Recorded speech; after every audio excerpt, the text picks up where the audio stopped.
नमस्कार दोस्तों, साहित्य समाधान के मंच से मैं डॉक्टर रीता गौड़ आपका हार्दिक स्वागत करती हूँ, अभिनंदन करती हूँ। दोस्तों, आज का सत्र बहुत ही अद्भुत सत्र होने वाला है, क्योंकि आज के सत्र में हम काव्य की धारा जो इतने दिनों से चलाते चले आ रहे हैं, उससे अलग हटकर कहानियों पर बात करने वाले हैं। और आज के सत्र में जिन दो कहानियों पर बात की जाएगी, वो कथा जगत की अनमोल कहानियां हैं, जो जीवन के यथार्थ को हमारे सामने बिल्कुल ऐसे जीवंत कर देती हैं जैसे हम कहानी नहीं, साक्षात वो सारे दृश्य देख रहे हो। वे दृश्य, वे कहानियां, उनकी घटनाएं हमारे जीवन का जाने अनजाने ही अंग बन जाती हैं। तो ऐसे ही दो महान कथाकार, जिसमें सबसे पहला नाम है अज्ञेय का, जिन्हें हम सच्चिदानंद हीरानंद वात्स्यायन अज्ञेय असाध्य वीणा के कवि, कितनी नावों में कितनी बार जैसी अनमोल काव्य कृतियों के रचयिता के रूप में जानते हैं। आज उनकी एक कहानी रोज पढ़ने वाले हैं और दूसरे कथाकार राजस्थान के नामी और बहुत ही महत्वपूर्ण साठोत्तर कथाकार आलम शाह खान की कहानी पराई प्यास का सफर की चर्चा करने वाले हैं। दोस्तों, आपके मन में यह प्रश्न उठ रहा होगा कि गदल भी है पाठ्यक्रम में, और भी कई कहानियां हैं, लेकिन मैम ने इन दो कहानियों को ही एक साथ क्यों चुना? उसकी एक खास वजह है दोस्तों। पहली बात तो यह कि रोज एक ऐसी कहानी है जो एक रस और नीरस जीवन को हमारे सामने जीवंत करती है, यानी उसमें जो पीड़ा है वो मध्य वर्ग के एक रस जीवन की पीड़ा है।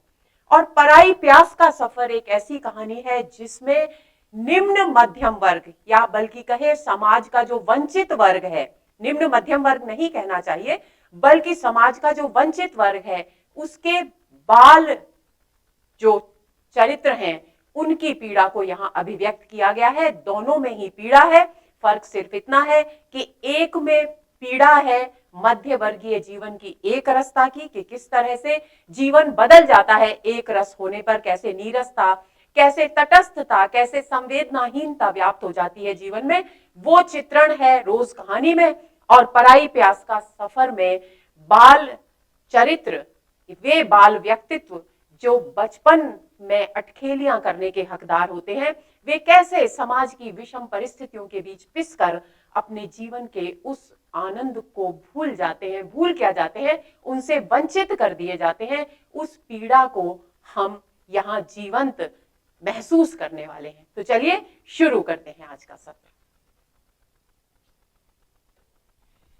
सबसे पहले, जैसा कि मैंने आपको बताया, हम रोज कहानी पर चर्चा करेंगे।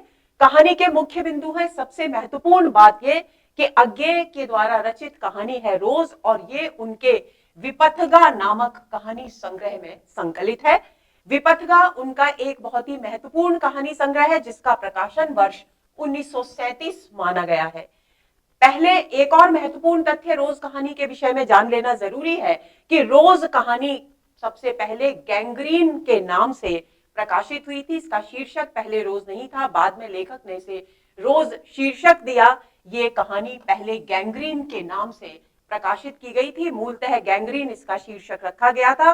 ठीक उसी तरह जैसे मुक्तिबोध ने अपनी कविता अंधेरे में का पहला शीर्षक आशंका के द्वीप अंधेरे में रखा और बाद में उसे बदलकर केवल अंधेरे में रहने दिया, उसी प्रकार रोज कहानी पहले गैंग्रीन शीर्षक के नाम से लिखी गई और उसके बाद उसका नाम, उसका शीर्षक बदलकर रोज कर दिया गया। गैंग्रीन पर हम आगे चर्चा करेंगे कि आखिर क्या होता है गैंग्रीन, क्योंकि एक बहुत ही महत्वपूर्ण प्रतीक है जो इस कहानी के मूल कथ्य, इसकी मूल संवेदना से सीधा जुड़ता है।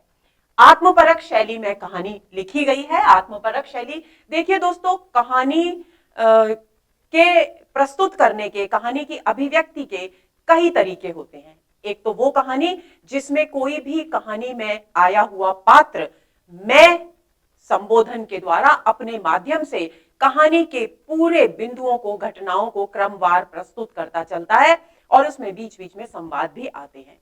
जब मैं शैली अपनाई जाती है तो उस शैली को गद्य में आत्मपरक शैली कहा जाता है, यानी रोज कहानी आत्मपरक शैली में लिखी गई कहानी है। आत्मपरक शैली का प्रयोग दो रूपों में हमारे सामने आता है। एक तो पात्र, जो प्रमुख पात्र है, वो स्वयं मैं के माध्यम से बात करे, एक वो तरीका होता है जिसमें लेखक स्वयं कहानी का एक पात्र बन जाए और मैं बन के बात करे, और एक तीसरा तरीका वो होता है जो इस कहानी में है कि कोई एक तीसरा ही पात्र मैं के तौर पर उस पूरे घटनाक्रम का ब्यौरेवार चित्रण प्रस्तुत करे।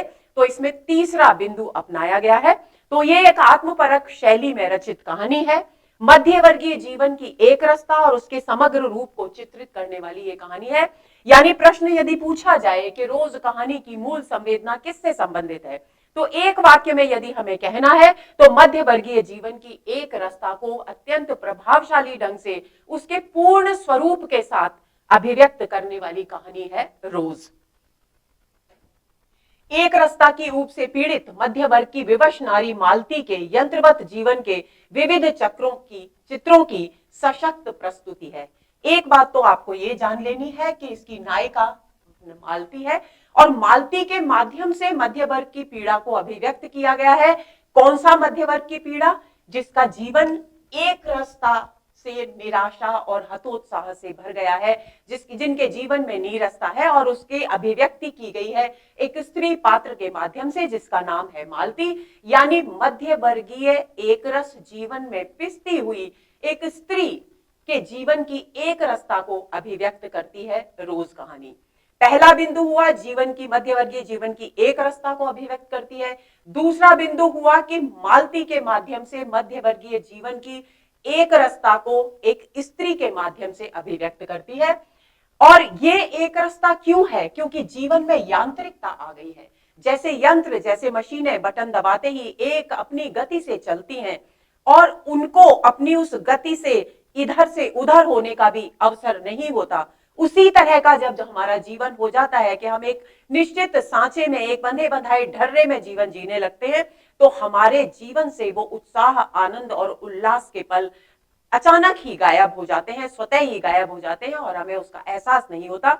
परिणाम ये होता है कि हमारा जीवन एक रसता, निराशा और हताशा में डूबकर रह जाता है। कहानी का प्रारंभ बहुत ही महत्वपूर्ण बिंदु है। दोपहर के घर के सूने आंगन में मंडराते बोझिल वातावरण से होता है। यानी जब कहानी रोज शुरू होती है तो लेखक सबसे पहले एक घर में जो कहानी को प्रस्तुत कर रहा है वो मालती यानी नायिका का एक दूर के रिश्ते का भाई है, उसके वो मालती के घर में प्रवेश करता है। दोपहर का समय है, सूना आंगन है। उस घर में प्रवेश करते ही उसे एक प्रकार की बोझिलता का अनुभव होता है और उसी के चित्रण से कहानीकार इस कहानी को शुरू करते हैं। कहानी में एक रस्ता को पूरे परिवेश, जहां जहां जो भी चित्रण है, पूरे परिवेश का मतलब है पूरा जो भी वातावरण है, उसमें सर्वत्र एक रस्ता को ही अभिव्यक्त किया गया है। फ्लैशबैक बिंब, फ्लैशबैक बिंब क्या होते हैं?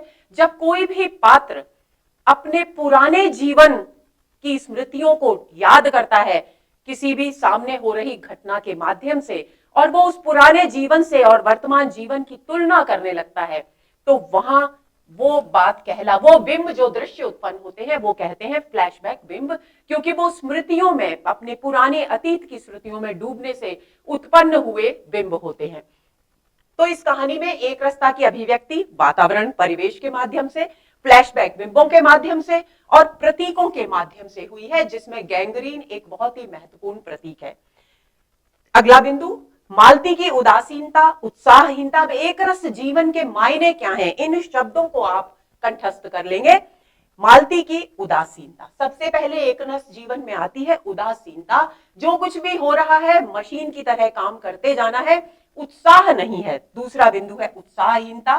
तीसरा, बात बात पर झुंझला जाना और सहसा एक आकस्मिक मौन, चुप्पी धारण कर लेना, जैसे कि बिल्कुल खाली हो गया हो हृदय और करने के लिए कोई बात ही ना हो। तो ऐसे एक आकस्मिक मौन आदि सब उसके जीवन की एक रसता को प्रकट करते हैं। यानी इन सब के, इनके माध्यम से तो एक रस्ता अभिव्यक्त हुई ही है, लेकिन मालती के चरित्र में किन किन चीजों के माध्यम से उसके जीवन की एक रस्ता को लेखक ने अभिव्यक्त किया है, वो है उसकी उदासीनता, उत्साहहीनता, झुंझलाहट और अचानक चुप्पी धारण कर लेना। ये सारे की सारी जो स्थितियां हैं वो उसके जीवन की एक रस्ता को अभिव्यक्त करती हैं। गैंग्रीन कभी ना खत्म होने वाली मध्यवर्गीय एक रस्ता का प्रतीक है। अब हम बात करते हैं गैंग्रीन शब्द की। गैंग्रीन दोस्तों एक अंग्रेजी का शब्द है। सबसे पहली बात तो ये, गैंग्रीन एक ऐसा घाव होता है जो कभी भी ठीक नहीं होता।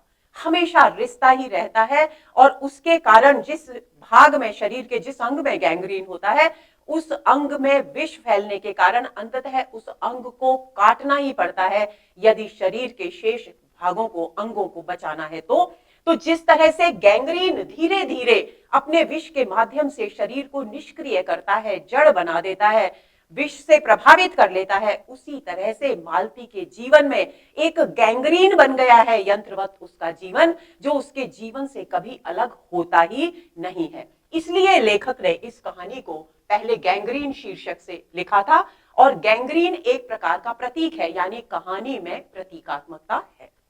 अगला बिंदु, हर बात पर मालती का ये कहना कि रोज ऐसा ही होता है। एक और महत्वपूर्ण बात कि रोज जो शब्द है, इसको हम सभी इसका अर्थ जानते हैं, लेकिन जब हम एक ही शब्द को बार बार दोहराएं तो हमारे जीवन की नीरसता व्यक्त होती है।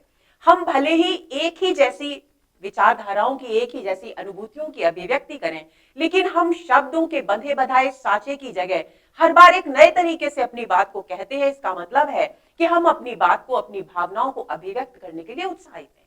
लेकिन हम जब एक ही रटे रटाए वाक्य को दिन में 4-5 बार, 10 बार दोहराते हैं तो हमारे व्यक्तित्व की, हमारे जीवन की एक रसता, नीरसता, उत्साहहीनता अभिव्यक्त होती है। तो कहानी की जो नायिका है मालती, वो हर बात पर एक ही वाक्य बोलती है, रोज ऐसा ही होता है। यही कारण है कि कथाकार ने, यानी अज्ञेय ने, इस कहानी का शीर्षक रोज रखना अधिक उचित समझा। तो ये कहना कि रोज ही होता है, उसके व्यक्तित्व में आई यांत्रिकता, यानी वो स्वयं एक जीता जागता मनुष्य पात्र नहीं रह गई है, बल्कि एक यंत्र मात्र बन करके रह गई है। तो उसके जीवन की यांत्रिकता को अभिव्यक्त करता है उसका ये वाक्य, रोज ही होता है। ध्यान रख लेंगे, प्रश्न पूछा जा सकता है। यानी रोज शब्द में व्यंजित अर्थ क्या है? मालती के जीवन की यांत्रिकता, एक रस्ता। कहानी का मूल उद्देश्य क्या है? कहानी का मूल उद्देश्य है जीवन की एक रस्ता को संरचनात्मक स्तर पर, यानी एक कहानी के माध्यम से प्रस्तुत करना, ताकि हम सब अपने परिवेश में हो रहे इस प्रकार के बदलावों के प्रति सजग हो सके, जागरूक हो सके। अब बात आती है रोज कहानी के पात्रों की, क्योंकि जब तक हम पात्रों का परिचय प्राप्त नहीं करेंगे तब तक हम इन घटनाओं को एक के बाद एक जोड़कर अपने मस्तिष्क में उसकी पृष्ठभूमि नहीं बना सकेंगे।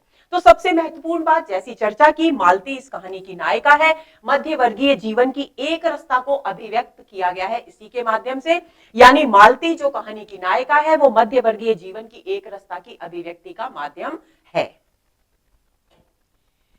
दूसरे पात्र है पुरुष पात्र महेश्वर। महेश्वर मालती के पति हैं। वो पहाड़ी स्थान पर रहते हैं, पहाड़ी इलाके में रहते हैं और वहां की सरकारी डिस्पेंसरी में डॉक्टर है।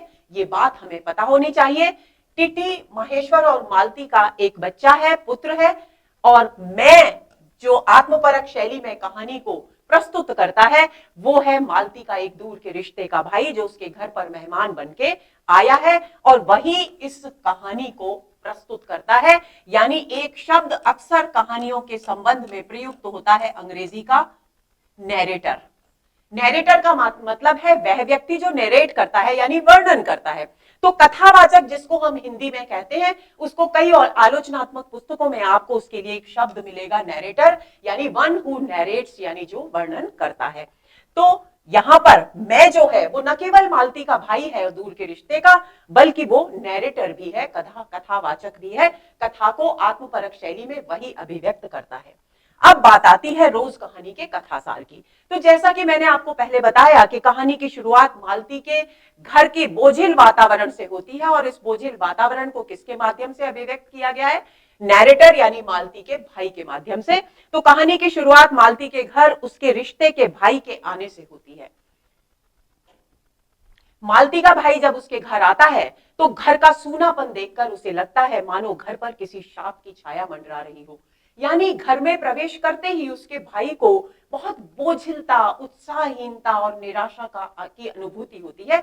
हम कई बार अक्सर बच्चों आजकल के जीवन में हम वाइब्रेशंस की बात करते हैं कि किसी भी जगह जाकर अगर हमें बहुत अच्छी अनुभूति हो रही है, बहुत सकारात्मकता और आनंद की अनुभूति हो रही है, तो हम कहते हैं उस स्थान पर बहुत पॉजिटिव वाइब्स थी। और ऐसे ही उसी वाइब्स को यहां पर कहा गया है, जो नेगेटिव वाइब्स होती है, नेगेटिव वाइब्रेशंस होती हैं, उनके लिए लेखक कथाकार अज्ञे यहां पर लिखते हैं उस पात्र के माध्यम से जो मालती का भाई है, कि उसे ऐसा लगता है वहां पर इतनी नेगेटिविटी थी, इतनी नकारात्मकता थी कि उसे लगा मानो इस घर पर किसी की काली छाया पड़ गई है, यानी शाप की छाया मंडरा रही है। उसे घर के वातावरण में बोझिलता का एहसास होता है, कोई उत्साह नहीं है। हमारे घर कोई अतिथि आता है और हमारा वो दूर के रिश्ते का भाई है और हम बहुत सालों बाद उससे मिले हैं, इनफैक्ट हम बहुत अपनी शादी के बाद पहली बार उनसे मिल रहे हैं, तो हमारे मन में कितना उत्साह होता है, कितनी उमंग होती है, हमारा बोलने का, हमारी चाल ढाल सब कुछ उस आनंद और उमंग में बदल जाता है। हमारे शरीर का एक एक अंग, हमारे चेहरे का एक एक भाव उस उत्साह को प्रदर्शित करता है। लेकिन वैसा कुछ भी एहसास उस मालती के भाई को नहीं होता। यही कारण है कि उसे लगता है कि वातावरण घर का जो है वो कुछ बोझिल है। मालती का भाई उससे उसके पति के बाप, दोनों भाई बहन मिल रहे हैं। मालती विवाह को 4 वर्ष बीत चुके हैं और उसके बाद पहली बार वो अपने उस भाई से मिल रही है जिसके साथ उसका बिल्कुल दोस्ती का, सखा का सा भाव था। तो मालती का भाई उससे उसके पति के बारे में पूछता है तो वह बताती है कि वे 2 बजे तक आएंगे। भाई देखता है कि मालती दुबली हो गई है, वह सोचता है कि इस घर को क्या हो गया है, वो सोच रहा है क्योंकि मालती के मन के व्यवहार में कोई उत्साह उसे दिखाई नहीं देता। यही कारण है कि वो मन ही मन उस परिवेश के विषय में सोच रहा है और मालती के विषय में सोच रहा है। मालती यद्यपि उसकी दूर के रिश्ते की बहन है, किंतु उनके बीच सदा सख्य भाव रहा है। बहुत ही महत्वपूर्ण बिंदु है, इस बात को आप ध्यान में रख लेंगे। देखिए दोस्तों, भाई बहन के रिश्ते से बिल्कुल अलग होता है एक सख्य का भाव, क्योंकि भाई बहन में यदि एक बड़ा है और एक छोटा, तो एक सम्मान और आदर का भाव, एक बड़े का छोटे के प्रति स्नेह का भाव, नजरिया बदल जाता है। लेकिन जब सख्य भाव होता है, सख्य भाव में न कोई बड़ा होता है न कोई छोटा, बराबरी का भाव रहता है। तो लेखक यहाँ यही बिंदु स्पष्ट करना चाहते हैं कि कौन सा भाई आया है। क्यों लेखक यहाँ बता रहे हैं, वो ये बताना चाहते हैं कि कौन सा भाई आया है, भले ही वो दूर के रिश्ते का हो, लेकिन वो भाई है मालती का जिसके साथ उसका दोस्ती का, सखा का भाव हमेशा से रहा है। यानी अपेक्षित है कि जब सखा के भाव वाला कोई भाई आए तो हमारा उत्साह असीमित, अपरिमित होना चाहिए, हमें खुशी से उछल पड़ना चाहिए। लेकिन वैसा कुछ मालती के चरित्र में, व्यक्तित्व में, हाव भाव में दिखाई नहीं देता। वह मालती से 4 वर्ष बाद मिल रहा है, ये बात बिंदु को ध्यान में रख लेंगे क्योंकि प्रश्न पूछा जा सकता है। वह देखता है कि तब की मालती और अब की मालती में काफी परिवर्तन हो गया है। मालती अपने बच्चे के साथ भाई के पास बैठी है, बच्चे का नाम अभी तक नहीं रखा गया। एक स्वाभाविक सी बात है कि बच्चा है और भाई पहली बार बच्चे को देख रहा है, विवाह के बाद पहली बार भाई को देख रहा है, तो वो पूछेगा कि इसका नाम क्या है, तो वो पूछता है नाम उसका। तो वो मालती बताती है कि इसका अभी कोई नाम नहीं रखा गया है। यानी जीवन में कितनी नीरसता है, कितनी उत्साहहीनता है कि एक बच्चे का नाम तक रखने की इच्छा उन माता पिता के मन में जागृत नहीं हुई है। अभी तक नहीं रखा गया है, किंतु सब उसे टीटी कहते हैं। दोनों चुप बैठे रहते हैं। ये जो चुप्पी है, ये जो मौन है, ये जीवन में आई, मालती के जीवन में आई एक रस्ता, नीरसता, उत्साहहीनता और यांत्रिकता का प्रतीक है। वह सोचता है, वह कौन? मालती का भाई, नैरेटर। वह सोचता है कि मालती ने अब तक उससे हाल चाल या खैर खबर कुछ नहीं पूछी। उसे अंदाज होता है, वो सोचता है अचानक इतना समय हो गया मुझे आए और अभी तक मालती ने मुझसे ये नहीं पूछा कि भाई तुम कैसे हो। तो उसे थोड़ा अजीब लगता है। वो सोच, तरह तरह के विचार उसके मन में आने लगते हैं। उसे लगता है शायद मालती अब उनके बीच एक विशेष अंतर अर्थात दूरी रखना चाहती है, क्योंकि उसका विवाह हो गया, वो पहले जैसा सखा भाव नहीं रखना चाहती। शायद इसलिए वो ज्यादा उत्साह उसके प्रति, उसके आगमन के प्रति प्रदर्शित नहीं कर रही है, इसलिए वह अजनबियों का सा व्यवहार कर रही है। भाई सोच रहा है मनी मन। वह मालती से कहता है, लगता है तुम मेरे आने से खुश नहीं हो। यानी भाई को जब इतना ज्यादा लगने लगता है तो वो स्पष्ट रूप से मालती से कह देता है कि मुझे लग रहा है कि तुम्हारे व्यवहार से कि तुम्हें मेरे आने से कोई खुशी नहीं हुई। मालती हूं कहकर, मालती पर नीरसता, एक रसता इतनी हावी है कि वो इस बात पर उसे उछल पड़ना चाहिए था और तुरंत प्रतिक्रिया स्वरूप क्या कहना चाहिए था, अरे अरे भैया कैसी बातें कर रहे हैं, आपके आने से मैं खुश क्यों नहीं होंगी। ये जवाब उसका होना चाहिए था। लेकिन मालती इसको अनसुना करके केवल हूं उसके मुंह से निकलता है और कोई बात नहीं कहती। ये हूं, ये इतनी बड़ी बात जो भाई के द्वारा कही जा रही है, उसके प्रति उपेक्षा का भाव, उदासीनता का भाव मालती के जीवन पर कितनी यांत्रिकता, कितना हतोत्साह हावी है, उसकी सहज अभिव्यक्ति कर रहा है। वह मालती की आंखों में देखता है। जब वो हूं कहती है, उसने देखा अरे मैंने इतनी बड़ी बात कह दी और इसने कोई प्रतिक्रिया ही व्यक्त नहीं की, तो वो उसकी आंखों में झांक कर ये पढ़ने की कोशिश करता है कि आखिर इसके मन में चल क्या रहा है। तो मालती की आंखों में झांकता है, उसे लगता है मानो वह किसी पुरानी याद को पुनः जीवित करने की चेष्टा करे। उसे लगता है कि मालती कहीं खोई हुई है अतीत में और किसी पुरानी याद को ताजा करने की कोशिश कर रही है। इसी बीच मालती के पति घर आ जाते हैं, उनसे वो पहली बार मिल रहा है। पति का नाम महेश्वर है, ये आपको ध्यान में रखना है, और वे एक सरकारी डिस्पेंसरी में डॉक्टर हैं। ये दो बिंदु आपको भूलने नहीं है। वे पहाड़ी गांव में सरकारी डिस्पेंसरी में डॉक्टर हैं। मालती के खाना परोसने पर, जब मालती दोनों के लिए यानी अपने भाई और अपने पति के लिए खाना परोसती है, तो जाहिर सी बात है कि भाई कहेगा तुम भी खा लो। तो मालती के खाना परोसने पर उसका भाई उससे भी खाने के लिए कहता है। तब वह कहती है कि मैं 3 बजे खाऊंगी, यह तो मेरी रोज की आदत है। यहीं से मालती का जो रोज शब्द है वो बार बार इस्तेमाल होता है। उसके पति को इससे कोई फर्क नहीं पड़ रहा कि मालती खाना खा रही है या नहीं खा रही, या मालती 3 बजे खाएगी 4 बजे खाएगी, वो बिल्कुल तटस्थ है। यानी यांत्रिकता मालती के जीवन में ही नहीं है, उसके पति के जीवन में भी है। यही कारण है कि उन दोनों का जो नवविवाहित जीवन है वो उदासीनता से भर गया है, उसमें आनंद, उमंग और उल्लास का अभाव है। और इसी को चित्रित करना, इसी मोनोटोनस लाइफ को चित्रित करना ही कथाकार अज्ञेय का यहाँ उद्देश्य है। आगे चले। मालती का बच्चा टिटी अचानक रोने लगता है। उसके पूछने पर, क्योंकि भाई स्वाभाविक है, बच्चा रो रहा है तो भाई पूछेगा कि भाई क्यों रो रहा है। तो उसके पूछने पर कि यह इतना रोता क्यों है, मालती क्या कहती है, यह इसकी हमेशा की आदत है। वह बच्चे को, जब वो उसको चुप कराने की कोशिश करती है, लेकिन जब वो बच्चा चुप नहीं होता तो उसे जमीन पर रख कर बोलती है अच्छा ले रो ले। यानी उसे बच्चे के रोने से भी कोई फर्क नहीं पड़ रहा है, इतनी उदासीनता उसके जीवन में व्याप्त हो गई है। अब देखिए यहां एक वाक्य आपको ध्यान देना है, वह बच्चे को जमीन पर रखकर। कथाकार बच्चा को तो जीती जागती वस्तु है, जीवित प्राणी है, वस्तु क्यों, जीवित प्राणी है। रखा किसको जाता है, रखा जाता है निर्जीव वस्तुओं को। लेकिन कथाकार यहां पर जमीन पर रखकर ये शब्द का इस्तेमाल क्यों कर रहे हैं, क्योंकि उनका उद्देश्य एक एक शब्द के माध्यम से मालती के जीवन की नीरसता को चित्रित करना है। तो बोलती है अच्छा ले रो ले, यानी मातृत्व भी मर गया है उसका।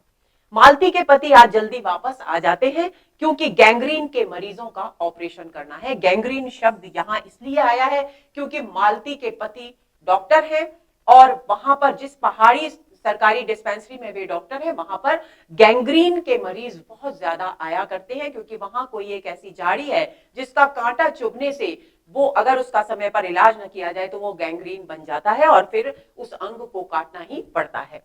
अस्पताल में 3 बजने के खड़के सुनकर, क्योंकि पास में ही है अस्पताल के में घड़ी का जो घंटा है वो बजता रहता है, और मालती उस समय के हिसाब से अपनी मनस्थिति को बिल्कुल निष्प्रह भाव से, बिल्कुल उत्साहहीन भाव से जीती रहती है। अस्पताल में 3 बजने के खड़का होता है, यानी 3 का घंटा बजता है। मालती एक लंबी सांस के साथ कहती है 3 बज गए।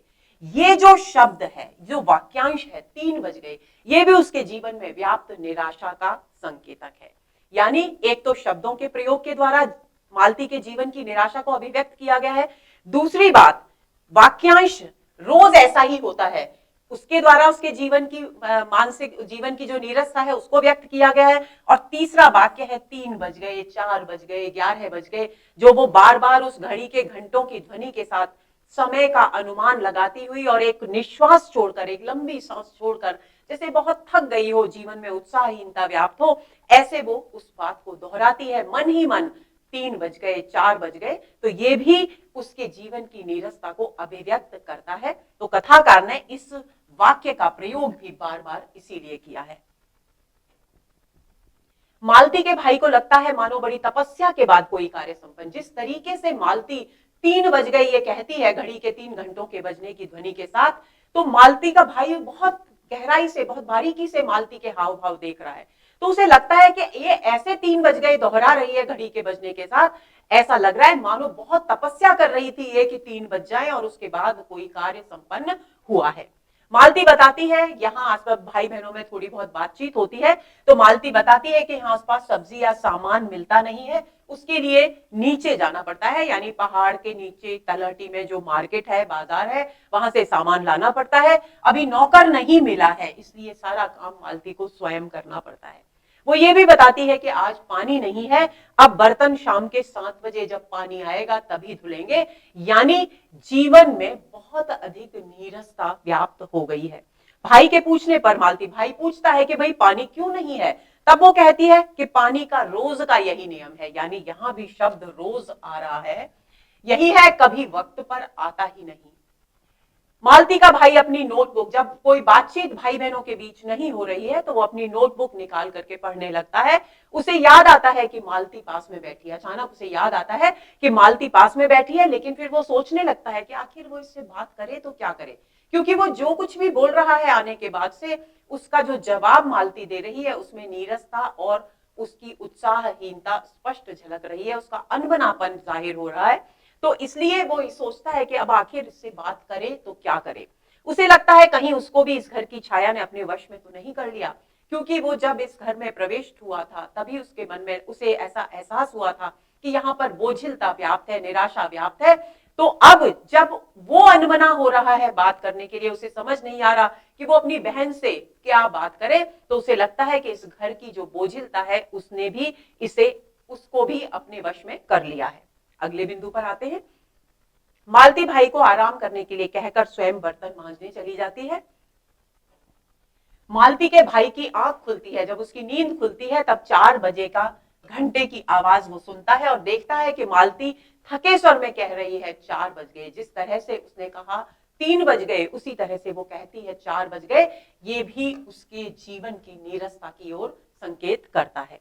वह सोचता है कि शायद इस प्रकार अनिच्छा से समय गिन गिन कर ही मालती का जीवन बीतता है, यानी उसके भाई के मन में इस तरह उसको समय गिनते देख ये अनुमान लगाता है वो कि वो बेमन से इस घड़ी के घंटों के साथ में समय गिनते गिनते ही अपना जीवन उत्साहहीनता के साथ हतोत्साहित होकर के बिता रही है। महेश्वर घर आते हैं, वे बताते हैं कि गैंग्रीन के मरीजों की वजह से वे लेट हो गए। मालती एक कांटा चुभने और उससे गैंग्रीन होने और उसके ऑपरेशन के ऊपर शंका व्यक्त करती हुई भाई से कहती है, यानी जब वे बताते हैं कि गैंग्रीन के मरीज यहाँ बहुत आते हैं, माहेश्वर बताते हैं और वो पूरी स्थिति बयान करते हैं कि इस तरह से एक कांटा लगता है और उसको यदि उसका इलाज न किया जाए तो वो गैंग्रीन बन जाता है और फिर उस अंग को काटना पड़ता है। तो मालती डॉक्टरों की इस दृष्टिकोण पर आक्षेप लगाती है और वो कहती है कि हमारे भी बचपन में बहुत कांटे चुभते थे, लेकिन हमें तो कभी गैंग्रीन नहीं हुआ। ये सब डॉक्टरों का अपना बना बनाया एक विचार है और उनकी तो इच्छा होती है कि जल्दी से जल्दी ऑपरेशन कर उस अंग को ही काट दिया जाए। उस तरह का आक्षेप वो लगाती है और भाई से कहती है कि मैं तो रोज ही ऐसी बातें सुनती हूँ कि गैंग्रीन हो गया। महेश्वर और मालती का भाई नीरसता को दूर करने के लिए टीटी से खेलने लगते हैं। अब दोनों के बीच में फिर चुप्पी छा गई है। मालती कम बोल रही है, माहेश्वर भी नहीं बोल रहे हैं, क्योंकि जो यांत्रिकता, जो एक रास्ता मालती के जीवन में है वही माहेश्वर के जीवन में भी है। इसलिए माहेश्वर और मालती का भाई नीरसता को दूर करने के लिए बच्चे के साथ में खेलने लगते हैं। मालती के भाई को बीते समय की बातें याद आती हैं, क्योंकि उसका ध्यान, वो भले ही बच्चे के साथ खेल रहा है लेकिन उसका ध्यान अपनी बहन की तरफ है, तो उसे बीते समय की बातें याद आती हैं कि किस तरह से वो और मालती स्कूल से चोरी छिपे निकल जाते थे, पेड़ों पर चढ़कर कच्ची अमियां तोड़ते थे और मालती का पढ़ने में मन बहुत कम लगता था। सच बात तो ये है कि बिल्कुल भी मन नहीं लगता था। मालती के पिता की दी हुई किताब को फाड़ने का किस्सा उसे याद आता है, जिसे हम आगे इसकी चर्चा करेंगे। किससे याद आने पर वह सोचता है कि इतनी चंचल और उद्धत मालती इतनी सीधी कैसे हो गई, यानी मूलतः मालती के चरित्र की विशेषता क्या है। इन दो बिंदुओं को आप ध्यान रख लेंगे, चंचलता और उद्धतता यानी उद्दंडता। खाना खाकर मालती के भाई और माहेश्वर सोने चले जाते हैं। मालती खाना खाती है, उसका भाई देखता है कि मालती किसी विचार में खोई हुई खाना खा रही है। वह सोते सोते आसमान की सुंदरता की ओर देखता है, पूर्णिमा के चांद को देखता है, यानी वो प्रकृति के सौंदर्य को अपने भीतर महसूस कर रहा है, लेकिन दूसरे ही क्षण वो क्या महसूस करता है, वह मालती से कहता है कि 11 बजने वाले हैं, तुम अभी काम से फ्री नहीं हुई। मालती मन ही मन सोचती है इतना तो रोज ही बच जाता है। यानी वो जब चंद्रमा के सौंदर्य को देख रहा है उसका भाई, तो वो ये क्या सोच रहा है कि मालती अभी भी पता नहीं किन ख्यालों में खोई हुई खाना खा रही है, 11 बज गए हैं, वो लेट हो गई है। उसे इस सब प्रकृति के सौंदर्य, चंद्रमा की चांदनी के सौंदर्य, आकाश के तारों के सौंदर्य से कोई लेना देना नहीं है। यानी वो अपने जीवन की एक रस्ता में इतनी डूबी हुई है कि उसे परिवेश में व्याप्त जो सौंदर्य है उसकी भी अनुभूति नहीं होती, उसका ध्यान भी उसकी तरफ नहीं जाता। आगे चलते हैं। वह सोचता है कि मालती का जीवन नियत गति से रोज यंत्रवत चलता है। उसके पास चंद्रमा की चंद्रिका, चंद्रिका यानी चांदनी के इस संसार के सौंदर्य के लिए रुकने का समय नहीं है। वो मशीन की तरह से चल रही है। जिस प्रकार मशीन में संवेदनाएं नहीं होती, उसी प्रकार मालती के जीवन से भी संवेदनाएं समाप्त हो गई हैं। इसी बीच टिटी पलंग से नीचे गिर जाता है और मालती कहती है यह तो रोज ही गिर पड़ता है, फिर से रोज, यह तो रोज ही गिर पड़ता है, चोटें लगती रहती हैं। यानी एक माँ जिसका छोटा सा बच्चा पलंग से गिर गया हो, कितनी व्याकुल हो जाती है कोई भी माँ, लेकिन मालती को कोई फर्क नहीं पड़ता। उसकी संवेदनाएं, उसकी सारी भावनाएं, उसकी सारी अनुभूतियां जैसे समाप्त हो चुकी हैं और वो बड़े ठंडे भाव से कहती है यह तो रोज ही गिर पड़ता है, चोटें लगती रहती हैं। ये जो वाक्य है ये भी मालती के जीवन की यांत्रिकता की ओर संकेत करता है। उसके भाई के मन में यह सुनकर विद्रोह पनपता है। उसे आश्चर्य होता है कि एक माँ ऐसी कैसे हो सकती है कि बच्चा का गिरे और वो विचलित ना हो, व्याकुल ना हो। वह सोचता है मालती के हृदय को क्या हो गया है, एक माँ अपने बच्चे के गिरने पर यह कैसे कह सकती है, यानी इतनी ठंडी कैसे हो सकती है कोई भी माँ अपने बच्चे के गिरने पर। सभी सो जाते हैं, तभी 11 बजने का घंटा बजता है। मालती मूक हो जाने वाली आवाज में कहती है 11 बज गए, और यहीं पर कहानी समाप्त हो जाती है। दोस्तों, प्रारंभ से लेकर अंत तक दो ही चीजें ध्यान में रखनी है। 3 बज गए, 4 बज गए, 11 बज गए, यानी समय उस घड़ी के घंटों को गिन गिन कर एक यंत्र की तरह मालती अपना जीवन व्यतीत कर रही है। दूसरी बात, हर घटना घटित होने पर उसके मन में कोई व्याकुलता, कोई आनंद, कोई उत्साह नहीं होता और वो निष्प्रह भाव से यही कहती है ऐसा तो रोज ही होता है। यानी वो जीवन के हर स्थिति के प्रति एक तटस्थ, एक उदासीनता को अपने जीवन का, अपने व्यक्तित्व का अंग बना चुकी है। और उस कहानी का अंतिम वाक्य है 11 बज गए। इस बात को प्रश्न पूछा जा सकता है, इस बात को आप ध्यान में रखेंगे। अब बात आती है कुछ महत्वपूर्ण संवादों पर नजर डालने, ताकि कथा तत्व जिसको हमने जान लिया है उसे संवादों के जरिए भी हम बहुत अच्छी तरह से महसूस कर सकें। तो सबसे पहले जो शुरुआती पंक्तियां हैं कहानी की, ये है शुरुआती पंक्तियां। दोपहर में उस घर के सूने आंगन में पैर रखते ही मुझे ऐसा जान पड़ा मानो उस पर किसी शाप की छाया मंडरा रही हो।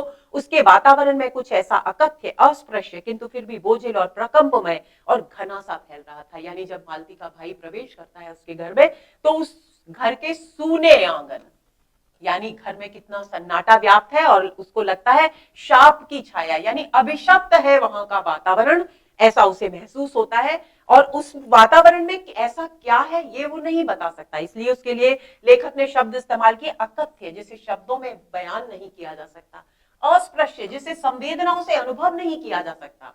केवल इतना जाना जा सकता है कि कोई निराशा, कोई हतोत्साहिता, कोई नीरसता सी यहाँ व्याप्त है, लेकिन आखिर वो है क्या, उसको अनुभव करना लेखक के वश की, भाई के वश की बात नहीं है। किंतु फिर भी बोझिल और प्रकंपमय और घना सा ऐसा कुछ व्याप्त है उस आंगन में। आगे चले, ध्यान रखेंगे प्रारंभिक पंक्तियों के विषय में यदि प्रश्न आए तो आपको ध्यान रखना है कि दोपहर में उस घर के सूने आंगन में पैर रखते ही, यानी दोपहर में मालती के घर के सूने आंगन में उसके भाई के आगमन से कहानी का प्रारंभ हुआ है, और ये पहली पंक्ति है कहानी की। दूसरा संवाद, मालती मेरी दूर के रिश्ते की बहन है, किंतु उसे सखी कहना ही उचित है क्योंकि हमारा परस्पर संबंध सख्य का ही रहा है। यानी जो नैरेटर है, जो कथावाचक है मालती का भाई, वो कह रहा है कि यद्यपि मालती मेरी दूर के रिश्ते की बहन है, लेकिन उसके प्रति मेरा हमेशा से सखा भाव रहा है।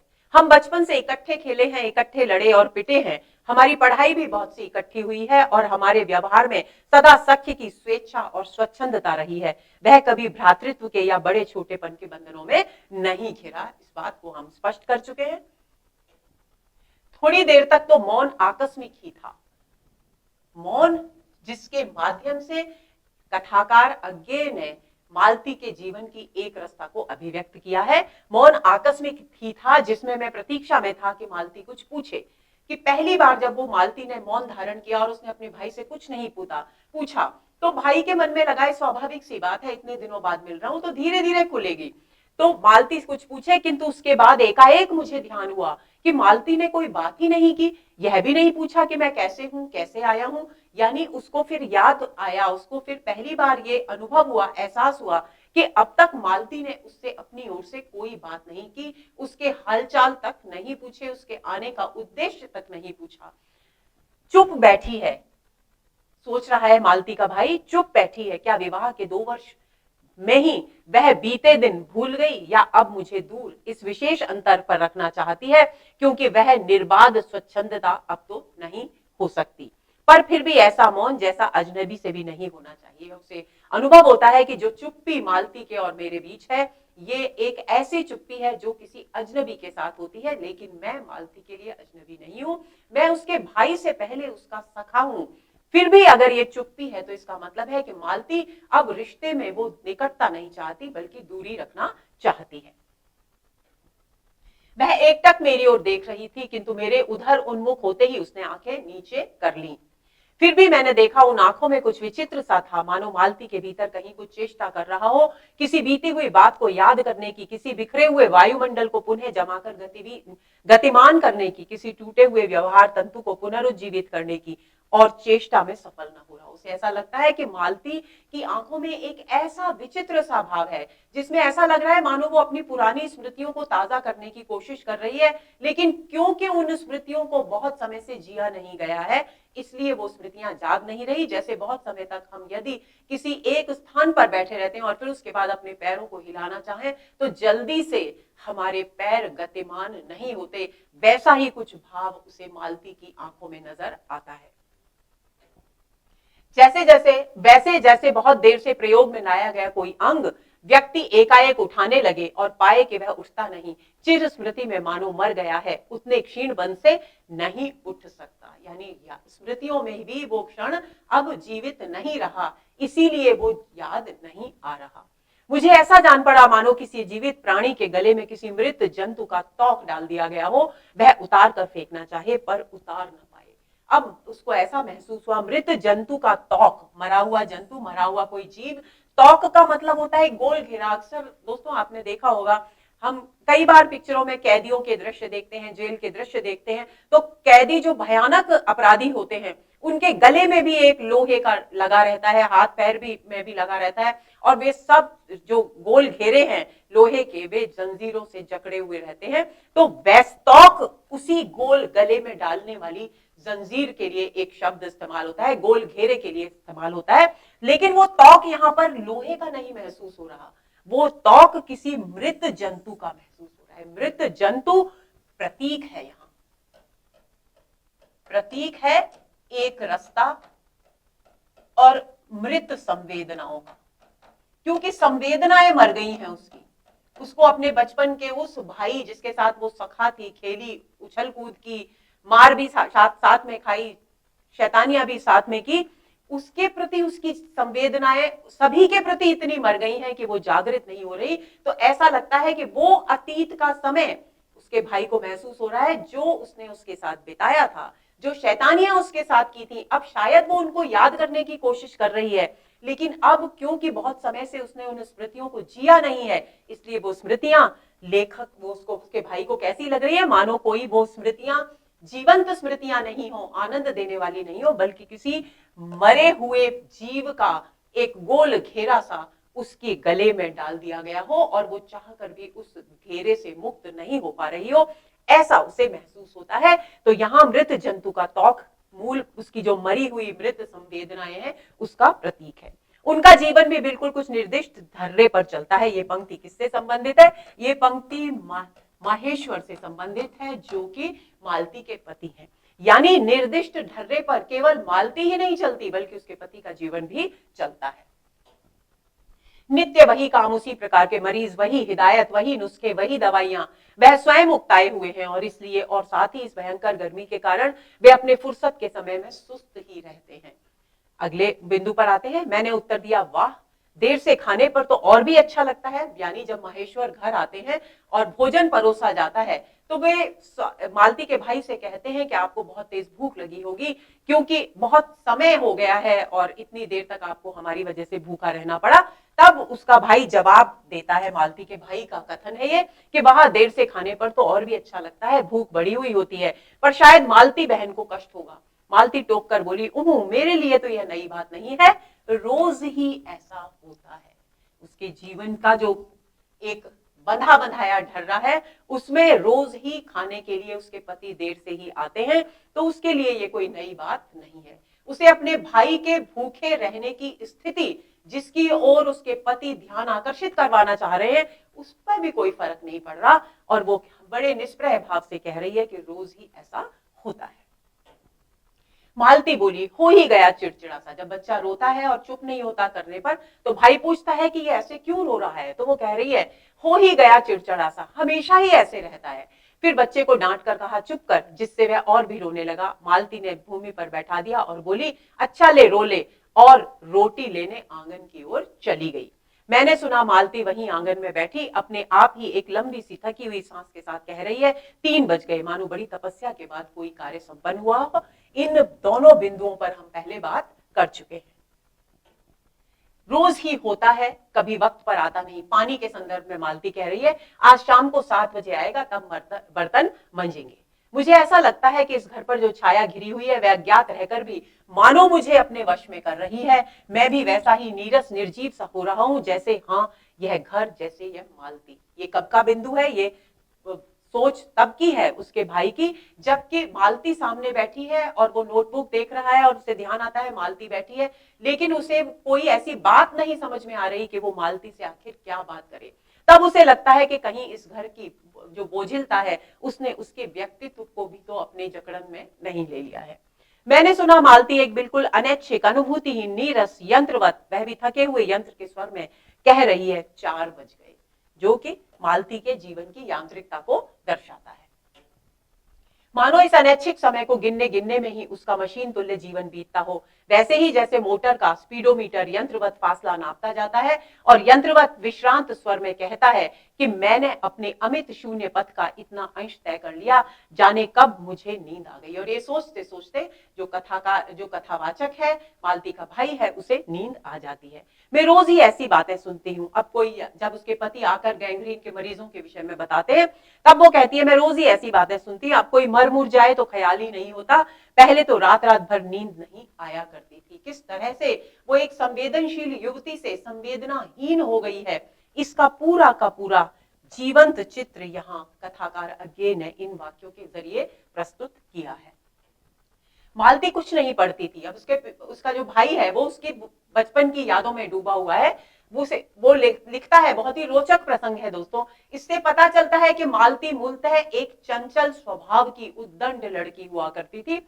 मालती कुछ नहीं पढ़ती थी, उसके माता पिता तंग थे। एक दिन उसके पिता ने उसे एक पुस्तक लाकर दी और कहा कि इसके 20 पेज रोज पढ़ा करो, हफ्ते भर बाद में देखूं कि इसे समाप्त कर चुकी हो, नहीं तो मार मार कर चमड़ी उधेड़ दूंगा।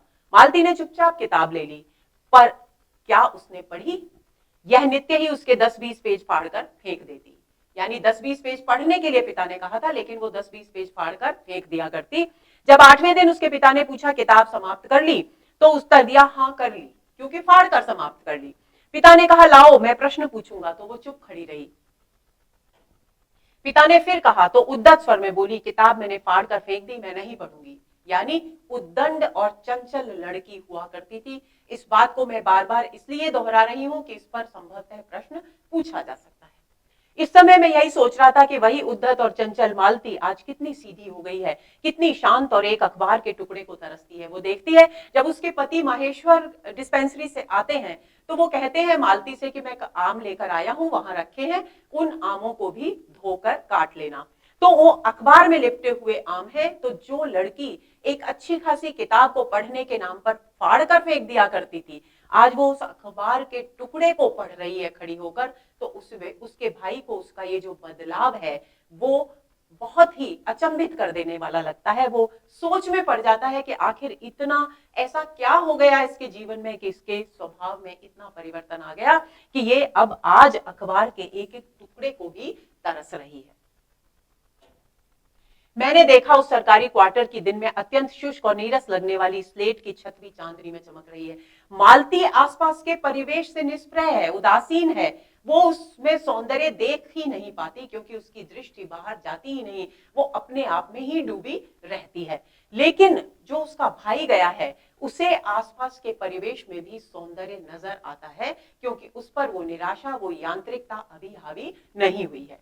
तो वो कहता है कि नीरस जो क्वार्टर नीरस लग रहा था, उसकी जो स्लेट की छत है, जो काले पत्थर की जो छत बनी हुई है, वो भी चांदनी का प्रकाश पड़ने पर चमक रही है, अत्यंत शीतलता और स्निग्धता से झलक रही है। और जब चांदनी की किरणें उस पर पड़ रही है तो ऐसा लग रहा है मानो वो कठोर पत्थर की नहीं हो बल्कि शीतल और कोमल हो, मानो चंद्रिका उन पर से बहती हुई आ रही हो और झर रही हो। और उसे लगता है मानो चांदनी की किरणें उस पर से होती हुई उस पर निरंतर गिर रही हैं और वो उस सौंदर्य में डूब जाता है।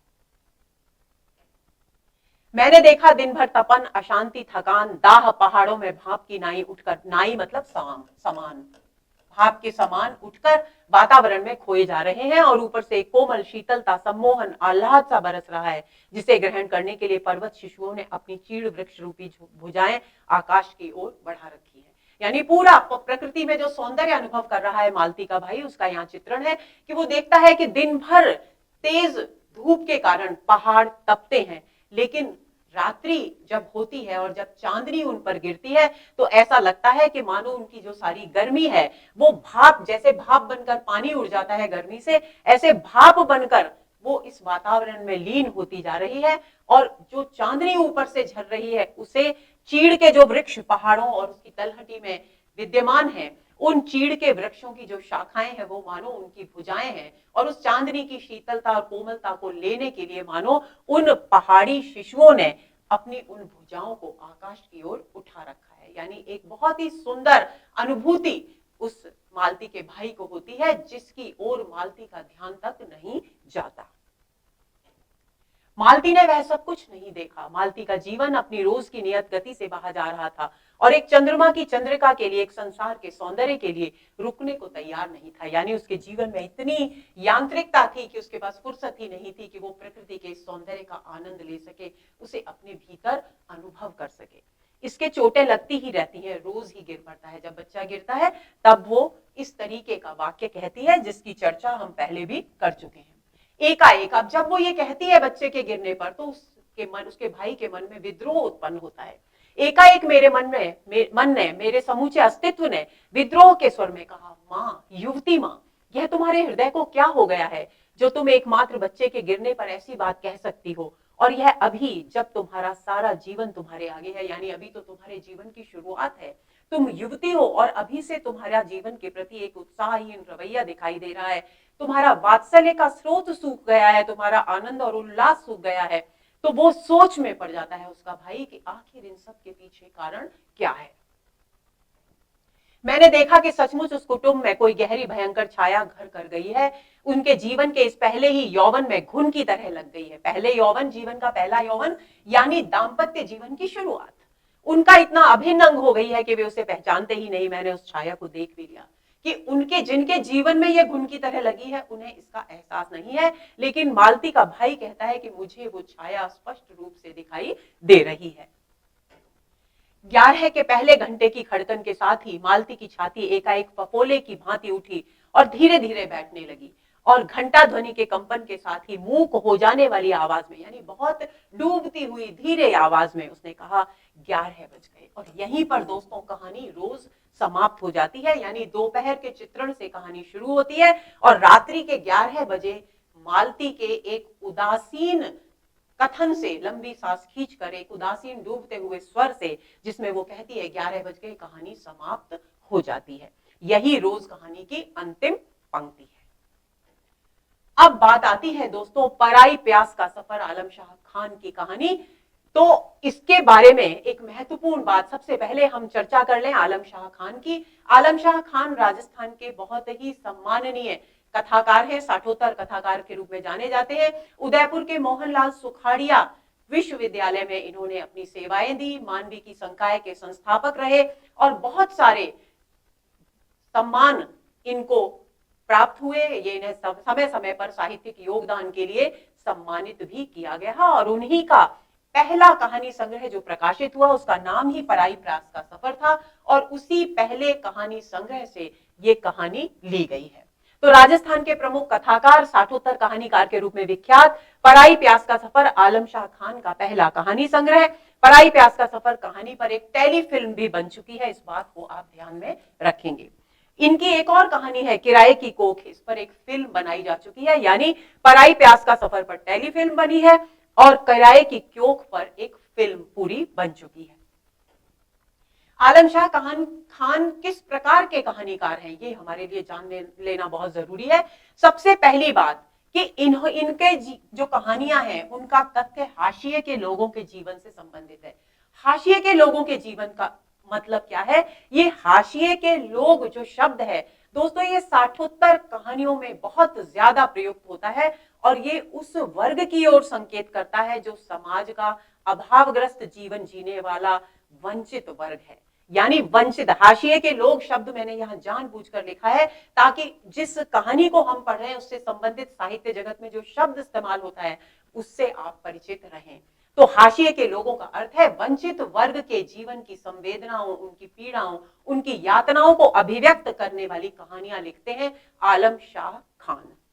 आलम शाह की कहानियों में कोई नैरेटर नहीं है। अभी मैंने जानबूझकर आपसे पिछली कहानी रोज में नैरेटर की चर्चा की, यानी जो कथावाचक होता है, उसमें नैरेटर था मालती का भाई।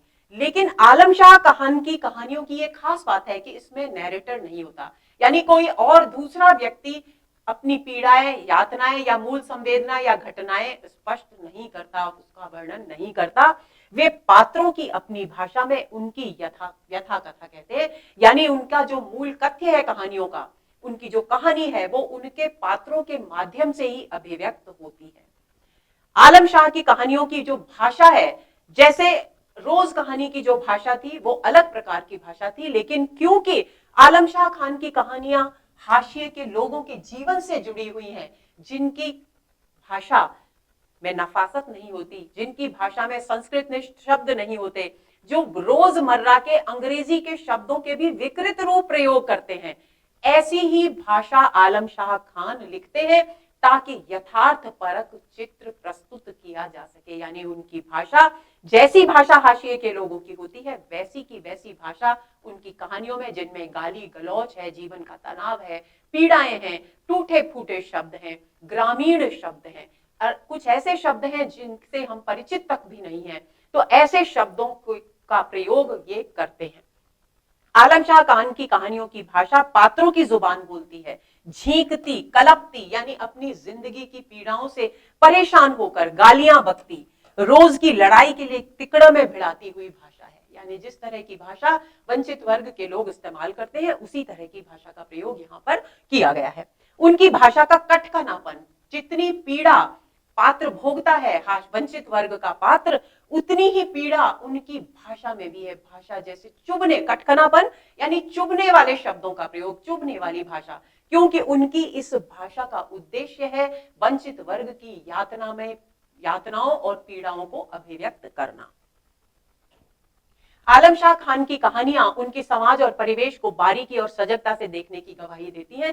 क्योंकि हाशिए के लोगों के जीवन से जुड़ी हुई कहानियां हैं आलम शाह खान की, इसलिए इससे पता चलता है कि जो व्यक्ति स्वयं हाशिए के वर्ग का नहीं है, यानी वंचित वर्ग का नहीं है, यदि वो उन पर कहानी लिख रहा है, इसका मतलब है कि कहानीकार की दृष्टि बहुत बारीक है और वो परिवेश में उस एक वर्ग के जीवन को, उसके आसपास बिखरे वातावरण को बहुत ध्यान से, बहुत बारीकी से देखता है। यदि ये कहानी बारीकी ना हो कथाकार में, तो उतना जीवंत चित्र अपनी कहानियों के माध्यम से प्रस्तुत करना किसी भी कथाकार के लिए नामुमकिन होगा।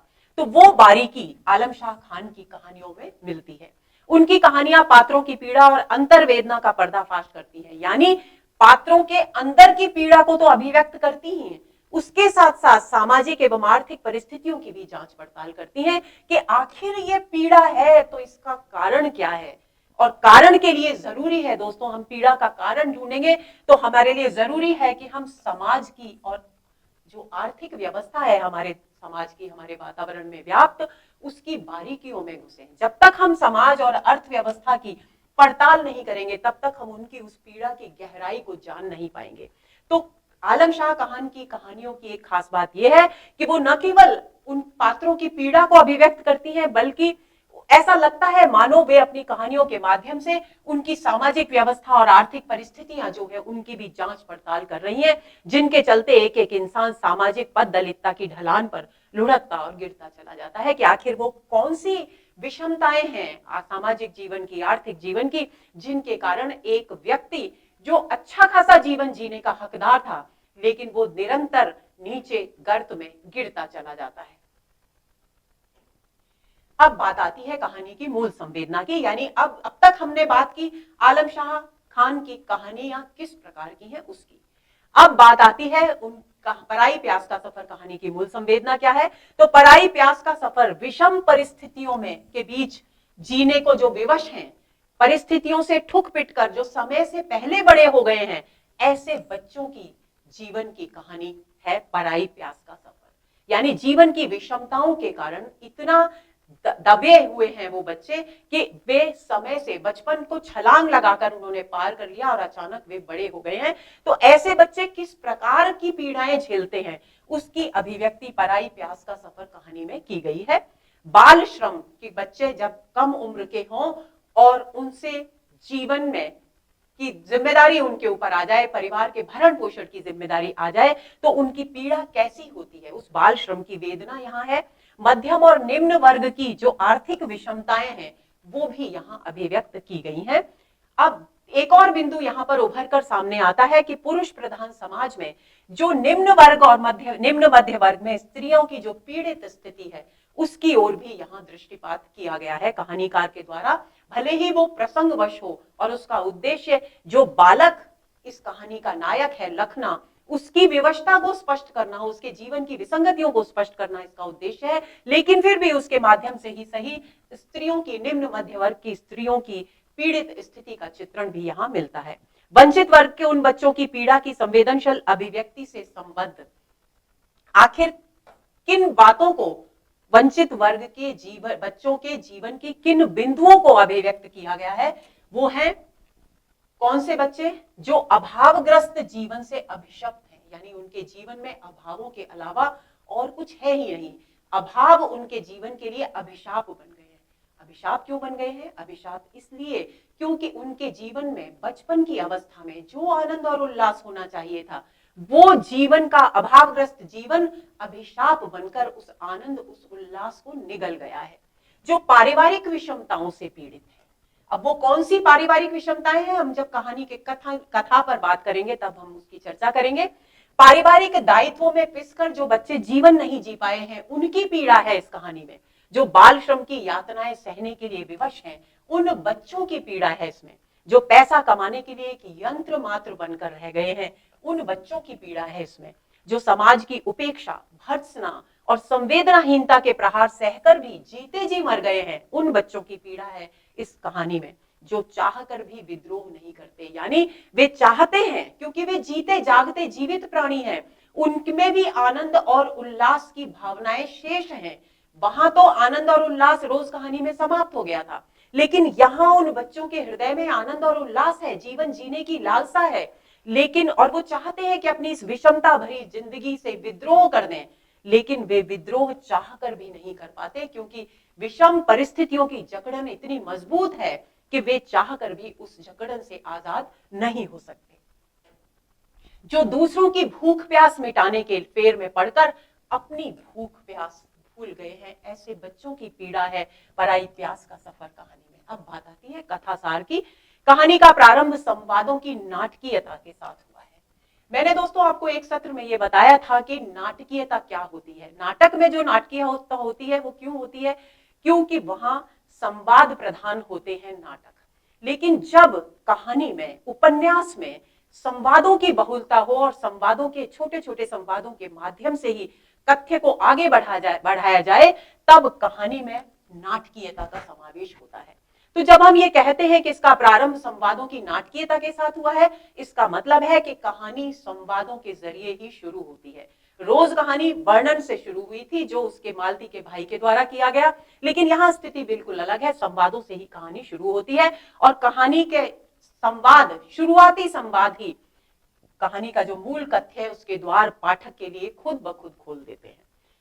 पहले प्रारंभिक संवाद जहां से कहानी शुरू हो रही है, छोकरे पानी, लड़के दो चा फुर्ती से, ए सुन आलू बड़ा चटनी में फटाफट, ए नमकीन एक प्लेट झट से। हम भी कई बार बहुत सारे ढाबों में, होटलों में खाना खाने जाते हैं और जहां पर बच्चे काम कर रहे होते हैं वे अक्सर ढाबे होते हैं और ग्राहक आकर वहां इसी तरीके से बात करते हैं।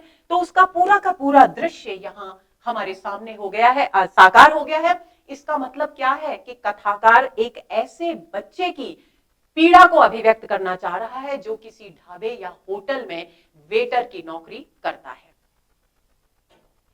छोरे कचौड़ी इधर, इन संवादों में जिसे लड़के, देखिए उस बच्चे का एक नाम भी है लेकिन कोई भी उसे नाम से नहीं बुला रहा, लड़के और छोकरे जैसे शब्द इस्तेमाल किए जा रहे हैं। इसका मतलब है कि वो लड़का एक ऐसे वर्ग से आता है जहां वंचित वर्ग है, अभावग्रस्त जीवन जीने को विवश है, उसकी अपनी पहचान समाप्त होकर उसका अपने नाम से उसकी जो पहचान थी वो पूरी तरह समाप्त हो गई है और अब वो केवल एक लड़का और एक छोरे जैसे संबोधन में बदल गया है।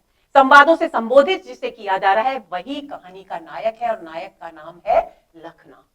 लखना के माध्यम से कथाकार आलम शाह एक लखना जैसे बालक को ही समय से पहले बड़े हो जाने की मर्मांतक पीड़ा अभिव्यक्त नहीं करते। यानी पीड़ा केवल लखना जैसे बालक के समय से पहले बड़े हो जाने की पीड़ा नहीं है, बल्कि ऐसे ही न जाने कितने बच्चों की पीड़ा यहाँ अभिव्यक्त हो रही है जो जिंदगी के कटु यथार्थ को, बच्चों की जिंदगी के कटु यथार्थ को अभिव्यक्त करते हैं।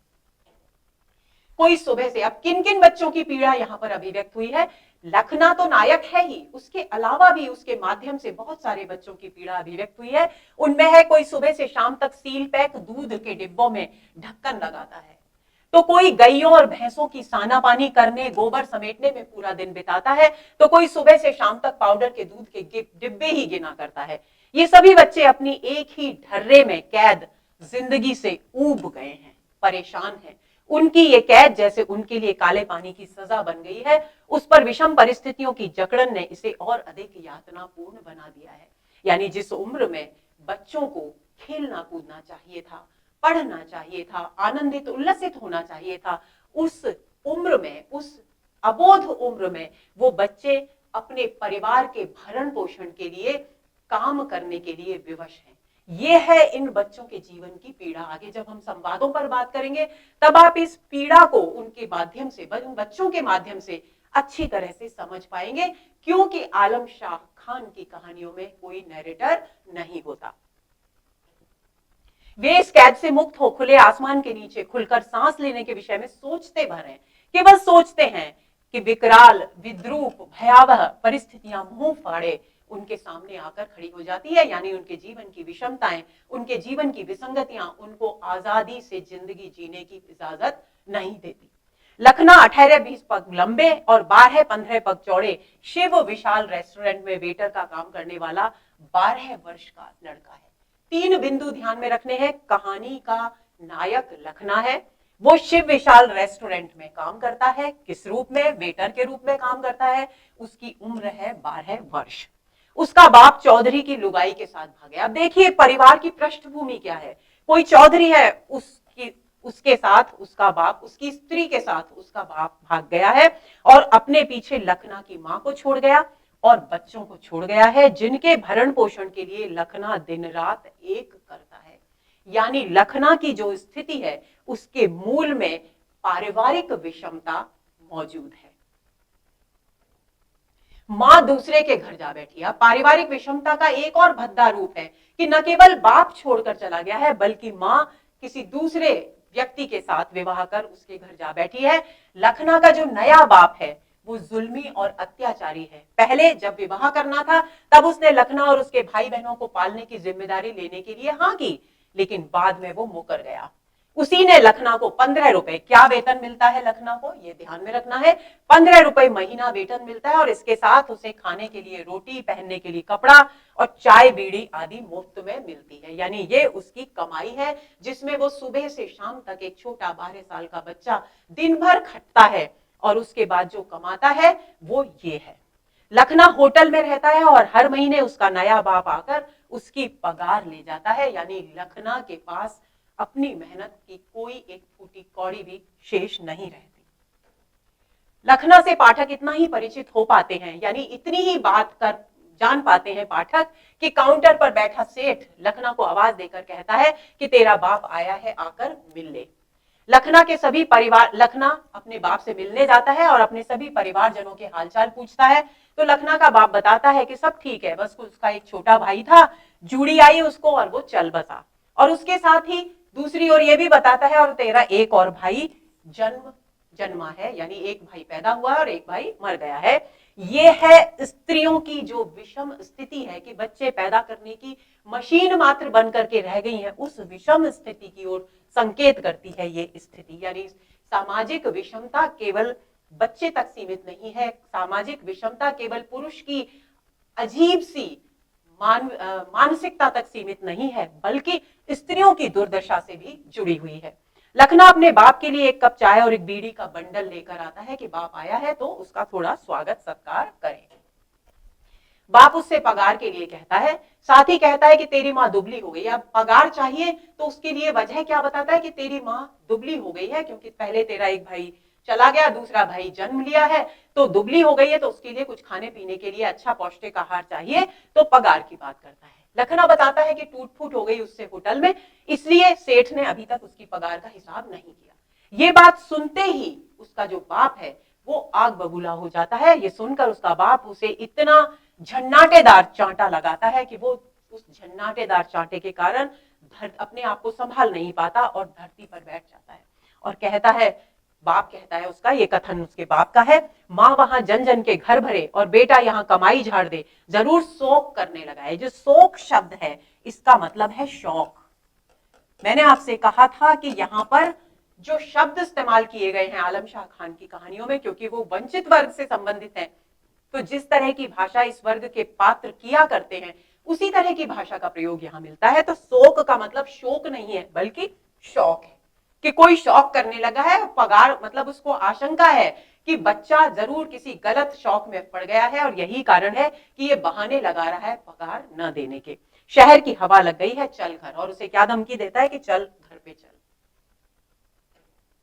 लखना घर आने के लिए मना करता है क्योंकि वो जानता है कि वहां जाकर पहली बात उसे अपनी बहन का निराश चेहरा देखना पड़ेगा, दूसरी बात अपनी मां को पिटते हुए देखना पड़ेगा और तीसरी बात भूखे मरना पड़ेगा। तो ऐसी तीन विषम स्थितियां उसकी आंखों के सामने घूम जाती हैं और वो अपने पिता से मना कर देता है कि मैं घर नहीं आने वाला। तब उसका बाप कहता है कि अगर वह घर नहीं आना चाहता तो अपने जिंदा बचे जो दो भाई बहन है उनको यहाँ पर ले आ। लखना अपने पिता को आश्वासन देता है कि महीने से पहले ही अपनी शाम की चाय कट करेगा, उससे जो पैसे बचेंगे टूट फूट भर देगा उससे, यानी अपनी चाय को भी शहीद कर देगा, बलिदान कर देगा, ताकि वो अपने परिवार का भरण पोषण कर सके। इससे ज्यादा पीड़ादायक, इससे ज्यादा यातनापूर्ण जीवन और क्या हो सकता है। पगार भेजने का आश्वासन देता है। लखना बाप के जाते ही फिर काम पर लग जाता है। उसका साथी बड़का, दूसरा पात्र कौन सा है, बड़का। बड़का पूछता है कि उसका बाप क्या कह रहा था, तब लखना सारा किस्सा उसे बताता है। जो बड़का है वो थोड़ा ही उम्र में बड़ा है लेकिन बच्चा वो भी है। तो लखना और बड़का ये दो बच्चे हैं, सेठ बड़ा है और उसके बाप, चार पात्र अभी तक आ चुके हैं। दोनों लड़के बेंचों पर, फिर वो काम से फ्री होकर के, बिल्कुल मुक्त होकर के अपने दो बेंचेस हटाते हैं और उस पर अपनी गुदड़ी बिछाकर सोने की तैयारी करते हैं। दोनों आपस में बातचीत करते हैं। उसे पता चलता है कि लखना का बाप उसकी मां पर घोर अत्याचार करता है। लखना अपनी छोटी बहन जिसका नाम टुनिया है, एक और पात्र बाल पात्र, टुनिया से बहुत अधिक स्नेह करता है। अपने आर्थिक संकटों से उबरने के लिए वह बड़के से पूछता है। जब उसे पता चलता है कि उसकी मां किस तरह से दुबली हो गई है और घर पे भेजने के लिए पैसे चाहिए और पैसे कट गए हैं क्योंकि उससे टूट फूट हो गई है, तब वो बड़के से सोते समय ये बात करता है कि क्या ज्यादा पगार वाली कोई नौकरी नहीं मिल सकती जहां पर ज्यादा पगार मिले और मैं अपने परिवार को बहुत अच्छे तरीके से रख पाऊं। बड़का कहता है ज्यादा पगार वाली नौकरी तो मिल सकती है, पर वहां यहाँ की तरह आंख बचाकर खुरचन चाटने और रसगुल्ला गटकने का मौका नहीं मिलेगा। यानी ये कार्य भी बच्चे करते हैं, उनकी सहज मानसिकता की अभिव्यक्ति है यहाँ पर कि जब उन्हें बहुत अभाव है, भरपेट भोजन नहीं मिल रहा, तो कभी तो इतने सारे ग्राहकों को परोसते समय उनके मन में भी इच्छा होती होगी कि हम भी मिठाई खाकर देखें। तो ऐसी उसी की ओर संकेत किया है कि वे तब आंख बचाकर, अपने मालिक की आंख बचाकर रसगुल्ला गटकने का काम करते हैं। तो बड़का कहता है कि जहां तेरे को दूसरी नौकरी मिलेगी तुझे, वहां पर तुझे ये अवसर नहीं मिलेगा। इस पर लखना सब छोड़ने के लिए तैयार हो जाता है। ये उसके जीवन की व्यवस्था है कि उसे अपने परिवार को सही तरीके से आगे बढ़ाना है, उनका पेट पालना है। तो वो कहता है चलो ठीक है, मुझे ये सुविधा नहीं मिलेगी, इसको भी मैं बलिदान कर दूंगा, लेकिन कम से कम ज्यादा पगार तो मिलेगी तो अपनी भाई बहन को सुख दे सके। किंतु तभी बड़का उससे कहता है पर सेठ तुझे, देखिए ये एक और यातनापूर्ण स्थिति है उसके जीवन की, पर सेठ तुझे नहीं छोड़ेगा। कि तू नौकरी छोड़ सकता है लेकिन जो सेठ है वो तुझे नहीं छोड़ेगा। खजूर छाप एक पूरा हरा नोट टिकाया है तेरे बाप को, यानी उसने तेरे बाप को पैसा दिया है जिसके कारण तुझे वो नहीं छोड़ेगा, क्योंकि तू उसके यहाँ गिरवी है। मैंने अपनी आंखों से देखा, तू गिरवी पड़ा है इस होटल में, खबर है तुझे। ये उस बच्चे के जीवन की एक बहुत ही पीड़ादायक यातनापूर्ण स्थिति है। इसी बीच दोनों मित्र फिर फिल्म बॉबी की बात करते हैं, लेकिन यहाँ पर बॉबी को क्या लिखा गया है, बोबी, जो कि निम्न वर्ग का, कि जिस तरह की भाषा इस्तेमाल होती है। और उस बातचीत से उनकी जिंदगी की विद्रूपता, जो भयावह रूप है उनकी जिंदगी का, वो और अधिक उभर कर सामने आता है। अब दोनों को भूख लगी है, लेकिन दोनों इतने थक गए हैं कि खाना बनाने की हिम्मत नहीं है। दोनों एक दूसरे पर टालते हैं कि तू बना तू बना। दोनों को आज पगार मिली है। बड़के की माँ एडवांस में, जो बड़का है उसकी माँ एडवांस में पहले ही एडवांस ले चुकी है, तो जैसे ही पगार मिली वैसे के वैसे वो लेकर गई है और कल सुबह लखना का बाप आकर पगार ले जाएगा। यानी दोनों बच्चे केवल काम करने की, कमाने की मशीनें भर बन के रह गए हैं। लखना का मन आज बहुत उदास है, इसलिए उसका मन रोटियां सेकने का नहीं है, क्योंकि आज सुबह उसकी बहन टुनिया जैसी दिखने वाली एक नन्ही सी लड़की के जब उसने स्नेहवश बाल सहलाए, तब उसने दूर हटकर उसे गंदा हुस कहा। ये बात वो बच्ची, क्योंकि वो अपनी बहन से बहुत स्नेह करता है, तो जब उसे अपनी बहन की उम्र की एक बच्ची स्कूल जाती हुई दिखी तो वो बहुत, उसके मन में स्नेह भाव उमड़ आया और उसने स्नेह से उस बच्ची के सिर में सहला दिया। तो उस लड़की वो दूर हो गई उससे और चीख कर उससे बोली गंदा हुस, और ये बात उसे चुभ गई। इसलिए उसका मन नहीं है कि वो रोटियां बनाए। उसी पीड़ा को भूलने के लिए जीवन की तमाम कुरूपताओं, विसंगतियों को लात मारकर लखना बड़के के साथ कहीं भली जगह बैठकर सबर की रोटी खाने के लिए जाता है। वो कहता है चलो आज पगार मिली है, आज चल के कहीं इत्मीनान से बैठकर अच्छी जगह रोटी खाएंगे, आज रोटी नहीं बनाएंगे। तो दोनों मित्र किसी ढाबे पर जाते हैं। दोनों सिंधी के, कहां जाते हैं, सिंधी के होटल में जाते हैं और सबसे अच्छी सब्जी जो है होटल की वो और तंदूरी पराठों का ऑर्डर देते हैं। कौन से होटल में जाते हैं ये नाम भी आपको याद रखना है। मिठाई के नाम पर वे काला जाम खाते हैं। लखना को जीवन में जैसे ही वो काला जाम खाता है, उसे जीवन में पहली बार उस भोजन के बाद ऐसा लगा कि उसने शायद जीवन में पहली बार पेट भरना किसे कहते हैं उसकी अनुभूति हुई हो, क्योंकि अब तक जब भी वो खाता था तो वो काम के बीच, भाग दौड़ के बीच खाता था। तो जिस भोजन को वो खाता था वो केवल एक भोजन को निगलना मात्र था, उसकी अनुभूति, उसके आनंद की अनुभूति वो नहीं करता था। लेकिन आज जो उसने भोजन किया सिंधी के होटल में, वो उसने इत्मीनान से किया, वहां कोई काम का दबाव नहीं था। यही कारण है कि उसे पहली बार पेट भरने का और काला जाम के स्वाद का एहसास होता है। 8 रुपए 90 पैसे का बिल बनता है और वेतन कितना है उसका, 15 रुपए। तो बिल चुकाता है लखना, लेकिन होटल के मालिक के पास खुले उसको देने के लिए नहीं है। तो 1 रुपए की लॉटरी का टिकट वो लेता है और 10 पैसे वेटर जो लड़का था उसको देने के लिए कहता है। दोनों 12 बजे रात को अपने होटल वापस लौटकर आते हैं और अपनी अपनी गुदड़ी में दुबक जाते हैं। बड़का लखने से कहता है कि कल जब उसका बाप आएगा, कि तूने आज 10 रुपए खर्च कर दिए, कल जब तेरा बाप आएगा पगार मांगने तुझसे, तब तू उसे क्या जवाब देगा। लखना कहता है कल वह यहां नहीं रहेगा। ये वो पीड़ा है इन बच्चों के जीवन की जिसमें वो इन विसंगतियों की जकड़न से आजाद होना चाहते हैं, इनसे विद्रोह करना चाहते हैं, लेकिन परिवेश की विसंगतियों के चलते वे ऐसा कर नहीं पाते। तो ध्यान देंगे, लखना कहता है कल वह यहां नहीं रहेगा, कहीं दूर चला जाएगा और फिर वहां से कभी वापस नहीं लौटेगा। इसी बीच मिर्च मसालेदार खाना खाने के कारण दोनों को तेज प्यास लगती है, किंतु दोनों में से कोई पानी पीने के लिए नहीं उठता। दोनों एक दूसरे से कहते हैं तू पानी ला, तू पानी ला। जो कि एक बाल मनोविज्ञान है कि बच्चे अक्सर किसी काम को करने के लिए एक दूसरे पर ही टाला करते हैं। बातों बातों में जब लखना बड़का को उस पर 10 का नोट उड़ाने की बात कहता है, जब वो कहता है बड़के से कि जा तू पानी लेकर आ, तब वो कहता है कि मैंने तेरे ऊपर 10 का नोट उड़ाया है तो तू पानी लेकर आएगा। तब बड़का उसे धमकी देता है कि अगर वह उसकी भाग निकलने की जो बात है उसको किसी को बता देगा तो वो कहीं का नहीं रहेगा। ये धमकी सुनकर जो लखना है वो नरम पड़ जाता है, यानी जो विद्रोह करने का उसने सोचा अपने जीवन की विसंगतियों से, वो परिवेशगत दबाव के कारण वो विद्रोह वहीं का वहीं दबकर रह गया। बड़का कहता है अगली पगार में वो उसे खिला देगा। दोनों इधर उधर की सारी बातें करते हैं, लेकिन पानी पीने के लिए दोनों में से कोई भी नहीं उठता।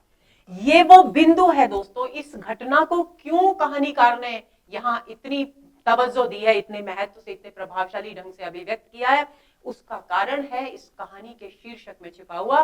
कहानी का शीर्षक क्या है? पराई प्यास का सफर। उनकी खुद की प्यास को मिटाने के लिए, वो पानी पीने के लिए उठने की क्षमता उनमें नहीं है, हिम्मत उनमें नहीं है।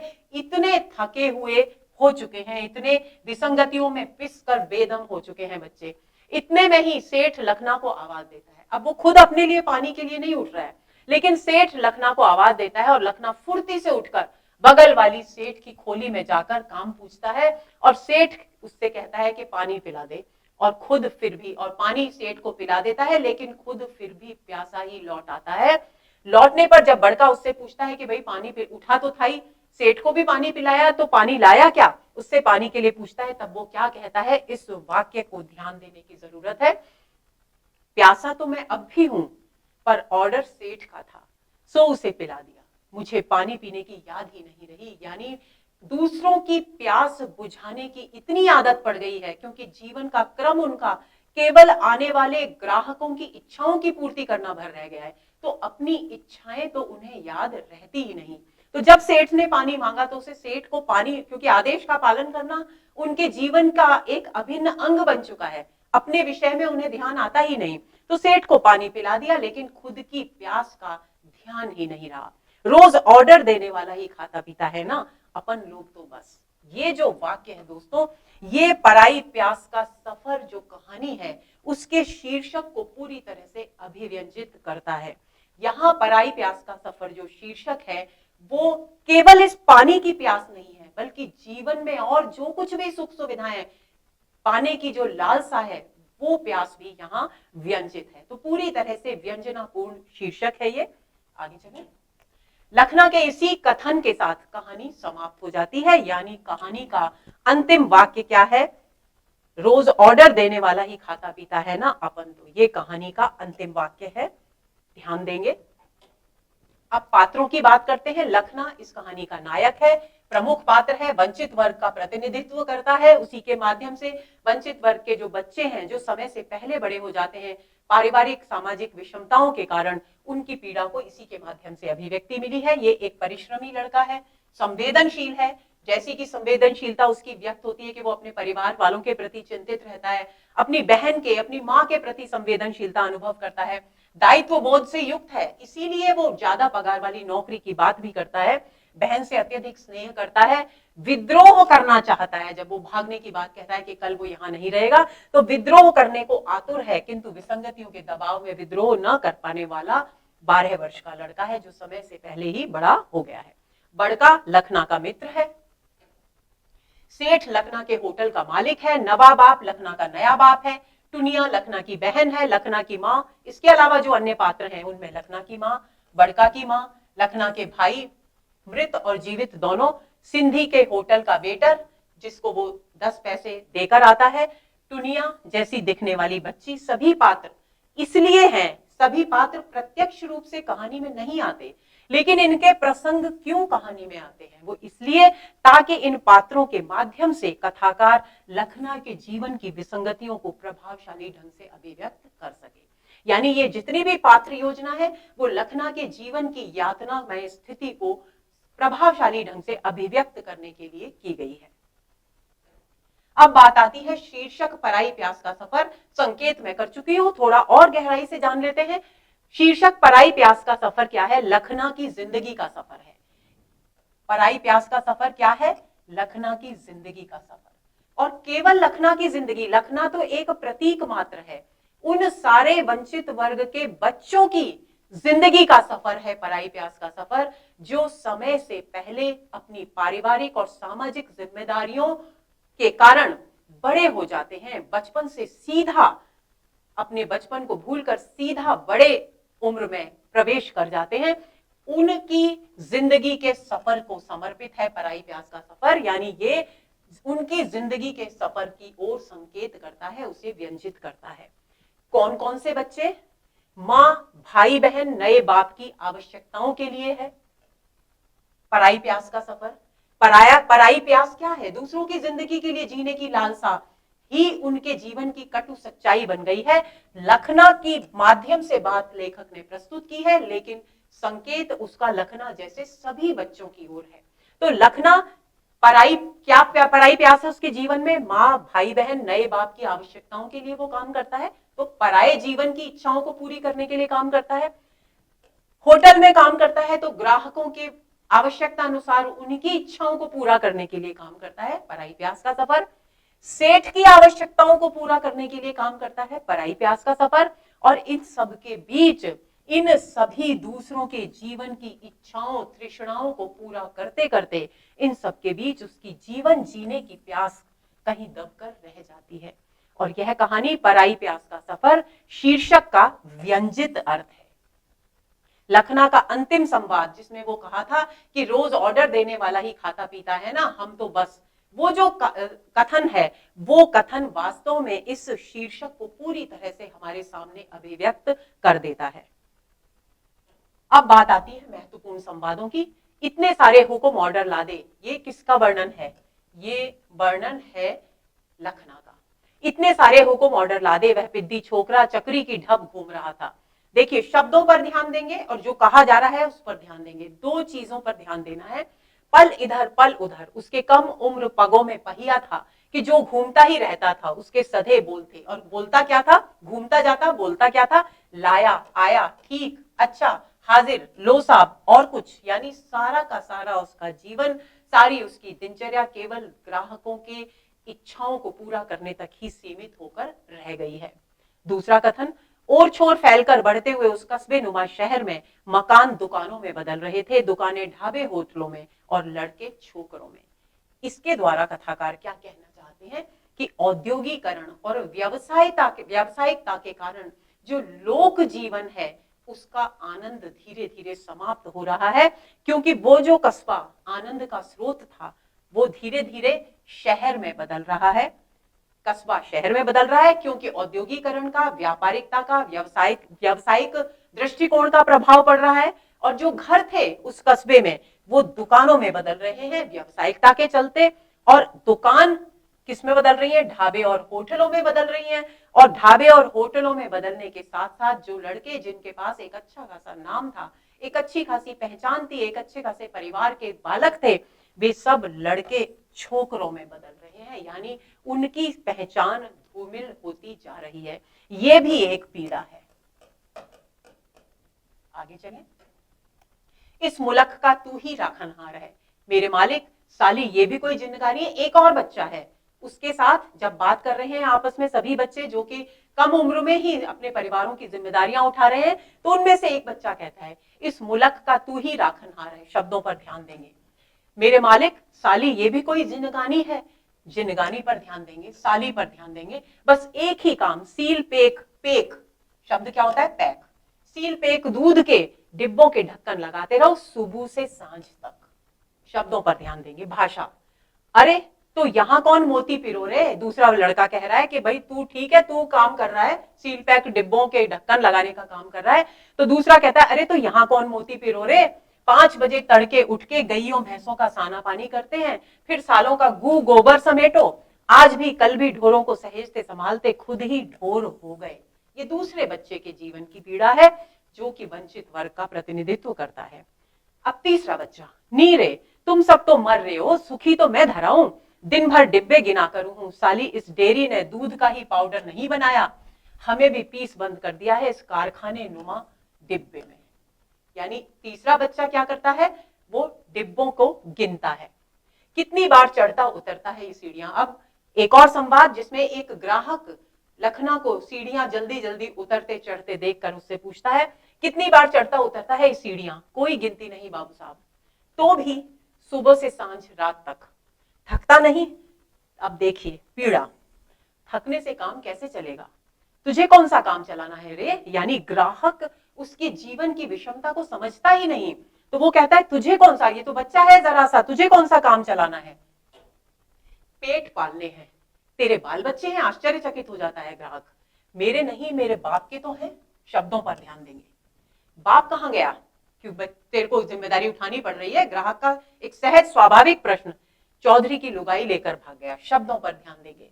भाई बहन, जितनी विषम, जितनी कड़वाहट भरी जिंदगी है, उतनी ही कड़वाहट इस भाषा में भी है।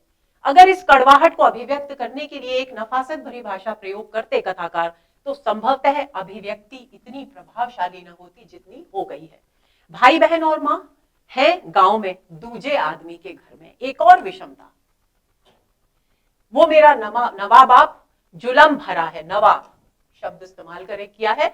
वो मेरा नवा बाप जुलम भरा है। मां को घर में डालने से पहले, शब्द देखिए, मां को घर में डालने से पहले तो हाँ बोल दिया, अब मुकर गया। बोलता है तेरे पहले वाले यार का मुंह मैं नहीं पालने का। शब्दों पर ध्यान देंगे। फिर ग्राहक पूछता है नवे बाप ने मुझे यहाँ नौकरी में डाल दिया, होटल में ही रहता सोता हूँ, पगार नवा बाप ले जाता है हर महीने। ये एक संवाद है जो लखना और उसके होटल में आए ग्राहक के बीच हुआ। ये संवाद कोई मामूली संवाद नहीं है। ये संवाद पूरी कहानी पराई प्यास का सफर का आधार है, जो उसके पूरे जीवन के, जो पीड़ा में जीवन है, जो विसंगतिपूर्ण जीवन है, उसका कच्चा चिट्ठा खोलकर हमारे सामने रख देता है। अगले संवाद पर आते हैं। धुओंले बल्ब की रोशनी में उनके गूदड़ों के सीवन के धागे मरे कीड़ों की भांति उखड़े पड़े थे। ये प्रतीकात्मकता है भाषा की। कब का संवाद है ये? जब दोनों बच्चे बेंच जोड़ करके अपनी गुदड़ी बिछा रहे हैं। वो गुदड़ियां कैसी हैं? उनकी रोशनी कैसी है? धुएं से भरे हुई बल्ब की, यानी बहुत हल्की रोशनी। संकेत क्या है कि जीवन में जितना बाहर के वातावरण में प्रकाश है, उससे भी ज्यादा अंधेरा है उनके जीवन में। तो धुएंला बल्ब, बल्ब है, रोशनी है, लेकिन धुएं से जड़ी हुई है। जीवन है लेकिन विसंगतियों के अंधकार में डूबा हुआ है। ये प्रतीक है उनके गूदड़ों के सीवन। गूदड़ जो कि वो उस पे बिछाने वाले हैं, वो गुदड़ी, उसके लिए ये शब्द इस्तेमाल किया गया है। वो गुदड़ी कैसी है? जीवन अपने आप में बिखरा हुआ है। ये उनके जीवन की विसंगतियों का प्रतीक है। उधड़ी हुई जिंदगी है, और कितनी उधड़ी हुई है कि वो गुदड़ी तो वैसे ही टुकड़े जोड़कर बनाई जाती है, लेकिन वो गुदड़ी टुकड़े जोड़ने के बाद भी और अधिक विषमतापूर्ण है कि उसकी सिलाई के धागे तक निकल गए हैं। और उसकी सिलाई के निकले हुए जो धागे हैं वो कैसे लग रहे हैं? मरे कीड़ों की भांति। क्योंकि जीवन में जो भावनाएं हैं, जो संवेदनाएं हैं, जो आनंद और उल्लास के क्षण हैं, वो मर गए हैं। तो उनकी ओर संकेत करता है। मरे कीड़ों की भांति बिखरे पड़े थे। बिखरे शब्द भी प्रतीक है किसका? जीवन के बिखराव का। कहीं कोई तालमेल है ही नहीं जिंदगी में, कहीं कोई व्यवस्था है ही नहीं। चारों ओर अगर है तो यातना, विसंगति, विषमता, बिखराव, संवेदनाहीनता, उत्साहहीनता, आनंद और उल्लास का कहीं नामो निशान नहीं। और इस एक वाक्य के द्वारा कथाकार ने बहुत सुंदर शब्दों में, बहुत एक वाक्य में बहुत गहरा अर्थ समेटते हुए पूरी की पूरी उनकी जिंदगी की तस्वीर हमारे सामने प्रस्तुत कर दी है। अगले वाक्य पर आते हैं। सुबह सुभान की दुकान में चाय देकर लौटता था। अब वो अपनी पीड़ा बता रहा है लखना अपने दोस्त को कि आज उसका मन उदास क्यों है। तो वो कहता है, सुबह सुभान की दुकान में चा मतलब चाय देकर लौटता था कि एक टुमक टुम नन्ही छुकरिया नजर आई। बगल में किताब पाटी दाबे मेरी टुनिया सी, अपनी बहन की याद आ जाती है उसे। मैंने उसके बाल सहला दिए तो वो चीख पड़ी और छिटक कर दूर हट गई और बोली, गंदा हुस। तो उसका दोस्त कहता है, तभी तू आज नहाया? नहीं रे, दुख लगा है उसके बोलने से, यानी भावनाएं, हृदय तो उनके पास भी है। भले ही वो जीवन से संघर्ष करने के लिए विवश हैं, लेकिन उनके पास भी हृदय है और वो भी चाहते हैं कि उनके साथ कोई प्रेम का, स्नेह का व्यवहार करे। लखना बोला, आज जब वो होटल में खाना खाने जाते हैं, उसके बाद लखना का ये वाक्य, आज पेट भरा साला, खुद घड़ो यानी खुद बनाओ, सेको और निगलो, उससे तो बस पेट अटता है, भूख टलती है, तिरपती नहीं होती।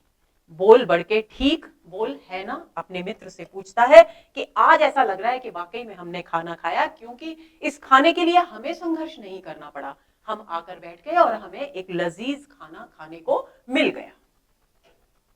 और जी तो क्या, बड़का का जवाब है, और जी तो क्या, खुद का तो भूख प्यास से दम सूखता रहे और हम ग्राहकों को परोसते रहे, क्या खेल है जीवन की विडंबना।